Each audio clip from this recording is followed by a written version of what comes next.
This video sponsored by SBO Digital Marketing. Join SBO Digital Marketing work from home opportunity. Mobile based part-time job. Perfect for students and homemakers. More details, send your name and qualification to 9994104160. இப்ப நாத்துக்கு பெரிய தப்பு தினம் 300 ரூபாய் சம்பாதிக்க அரிய வாய்ப்பு. Instagram, Facebook பயன்படுத்த தெரிந்தால் போதும் content post and content publishing மூலமா தினம் 300 ரூபாய் சம்பாதிக்கலாம். இந்த வேலை செய்ய 5 நிமிடம் போதும். Work training support, group communication support, all language customer live chat support, முக்கியமா சொந்தமா ஒரு பிசினஸ் ஸ்டார்ட் பண்ற அளவுக்கு உங்களால கற்றுக்கொள்ளவும் முடியும், சம்பாதிக்கவும் முடியும். இந்த வேலை வாய்ப்பு வழங்குவது 5 வருடத்திற்கு மேல ரன் ஆகிட்டு இருக்க நம்ம தமிழ்நாட்டு company school of business organisation private limited. மேலும் விவரங்களுக்கு டிஸ்கிரிப்ஷன்ல கொடுத்திருக்க நம்பருக்கு வாட்ஸ்அப் பண்ணுங்க. கடந்த நமது கேலக்சிக்கு வெளியே இருந்து வந்த ஒருவித மர்ம சிக்னல்களை அமெரிக்காவின் நாசா ஆய்வாளர்கள் கண்டுபிடித்துள்ளார்கள்.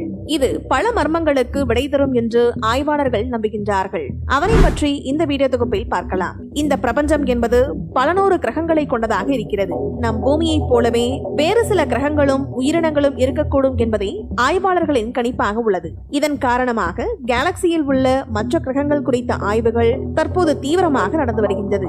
அதிலும் குறிப்பாக அமெரிக்காவின் நாசா இந்த ஆய்வுகளை தீவிரமாக மேற்கொண்டு வருகின்றார்கள். வேற்று கிரகவாசிகள் குறித்த பல முக்கிய ஆதாரங்கள் அமெரிக்காவிடம் இருப்பதாகவும் கூறப்படுகிறது. இதற்கிடையே நாசா ஆய்வாளர்கள் நமது கேலக்சிக்கு வெளியே இருந்து வந்து எதிர்பாராத ஒரு மர்ம சிக்னல் ஒன்றை கண்டுபிடித்துள்ளார்கள். இந்த சிக்னல் ஆய்வாளர்களுக்கு ஒரு மர்மமாகவே உள்ளது. இது என்ன சிக்னல், இது எப்படி தோன்றுகிறது, எங்கிருந்து வருகிறது என்பதை ஆய்வாளர்களால் இன்றும் கண்டுபிடிக்க முடியவில்லை.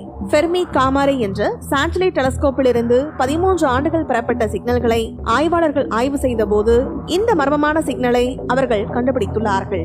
கேலக்சி மண்டலத்திற்கு வெளியே உள்ள எதிர்பாராத மற்றும் இன்னும் விவரிக்கப்படாத அம்சம் என்று நாசா ஆய்வாளர்கள் இதனை குறிப்பிடுகின்றார்கள்.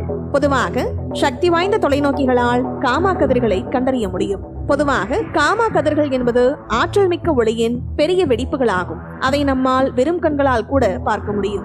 ஒரு சில நட்சத்திரங்கள் வெடிக்கும் போது அல்லது அணு வெடிப்பு ஏற்படும் போதுதான் அவை பெரும்பாலும் உருவாகும். வேறு ஒரு ஆய்வுக்காக இதனை பகுப்பாய்வு செய்யும் போதே ஆய்வாளர்கள் இந்த மர்ம சிக்னல்களை கண்டுபிடித்துள்ளார்கள்.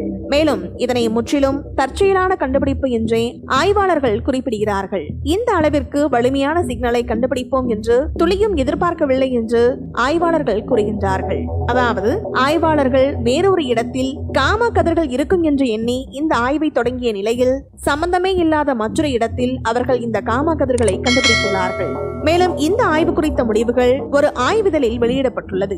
கடந்த 2017 ஆண்டில் அர்ஜென்டினாவில் உள்ள ஆய்வாளர்களும் இதே போல ஒரு காஸ்மிக் காமா கதிர்களை கண்டுபிடித்துள்ளார்கள். இந்த இரு கண்டுபிடிப்புகளுக்கும் இடையே தொடர்பு இருக்கலாம் என்றும் கூறப்படுகிறது. இந்த இரண்டும் கிட்டத்தட்ட ஒரே இடத்தில் இருக்கும் நிலையில் அவை ஒரே இடத்தில் தோன்றியிருக்கலாம் என்றும் ஆய்வாளர்கள் கூறுகின்றார்கள்.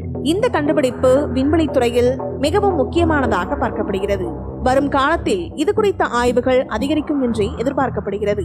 அவை பூமியின் தோற்றம், பிரபஞ்சம் உருவான விதம் உள்ளிட்ட பல மர்மமான கேள்விகளுக்கு பதிலை தரும் என்றே ஆய்வாளர்கள் நம்பிக்கை தெரிவித்துள்ளார்கள். மேலும் நாசா இந்த விவகாரம் குறித்து கூடுதலாக எந்த ஒரு விளக்கத்தையும் கொடுக்கவில்லை.